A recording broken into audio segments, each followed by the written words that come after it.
안녕하십니까. 저는 전남 고흥에서 호텔업을 하고 있는 염청자입니다.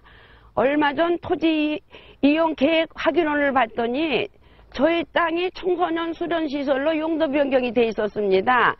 그리고 조만간에 강제 수용이 된다는 것입니다. 소유주에게 사전 아무런 연락도 없이 땅을 뺏어간다는 게 말이 됩니까?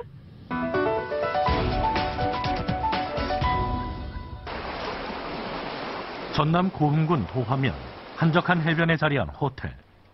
고흥의 유일한 호텔이기도 한 이곳은 염청자 씨가 7년 전 인수해 아들 내외와 함께 운영하고 있는 곳입니다. 그런데 올해 3월 호텔의 보조주차장으로 쓰고 있는 땅에 청소년 수련원이 들어온다는 것을 알게 됐습니다. 전체 그럼 여기가 수련원 부지로 편입이 될 예정인가요? 그렇다고 그러네요. 수련원 지금 어디에 들어서나요? 저쪽으로 해서 이렇게 산으로 이렇게 해서 이 산이 다 없어진다는 것 같은데요. 산 전체가 네. 수련원이 들어서나요? 네. 이 땅을 포함해가지고? 예. 주차장 부지를 포함해 10만 제곱미터의 땅에 청소년 수련원이 들어설 예정이라는 것.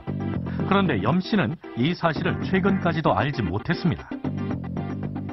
그거 3월 26일 날 제가 그 토지 이용 계획 확인원을 띄워보고 그게 다 진행이 벌써 이렇게 됐더라고요. 네.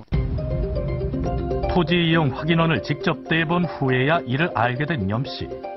지난해 7월 이미 시설 결정이 됐지만 당시 군청으로부터 어떤 안내도 받지 못했습니다.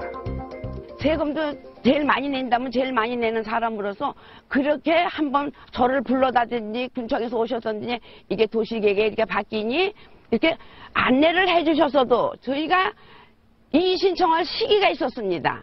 통보만 해주셨어도 군에서도 쉽고 저희도 쉬웠죠.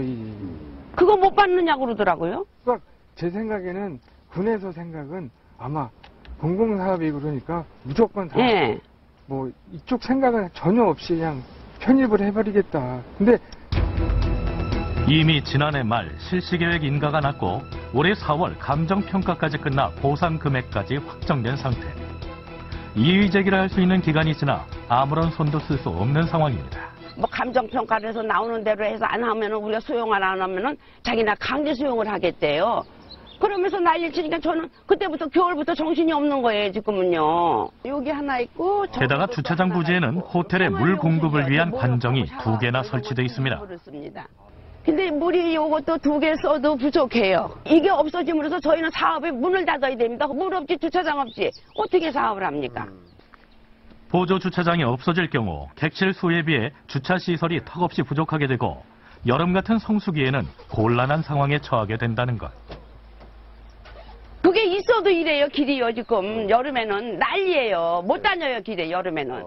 그리고 잠깐 행사만 해도 이렇게 보시다시피 이렇습니다. 그렇기 때문에 주차장 없이는 절대로 못한 저희가. 공익사업이라고 해서 이렇게 개인에게 피해를 줘도 되는 걸까? 고흥군청을 찾았습니다.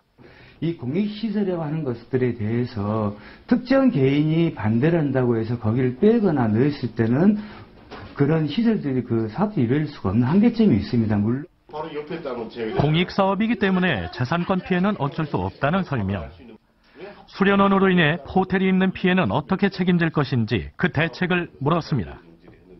임의 수련원 관련해 가지고 토지가 포함되신 분에게 대체 부지로 주차장으로 할 수 있는 그런 방안까지 저희가 마련을 해서 만족치는 않겠지만 상당한 부분의 경제적인 효과도 얻을 수 있다고 저희들은 그렇게 생각을 하고 있습니다.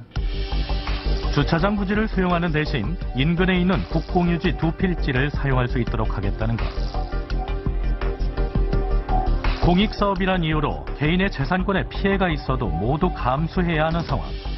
다시는 자신과 같은 피해가 없도록 해달라고 표 씨는 주장합니다.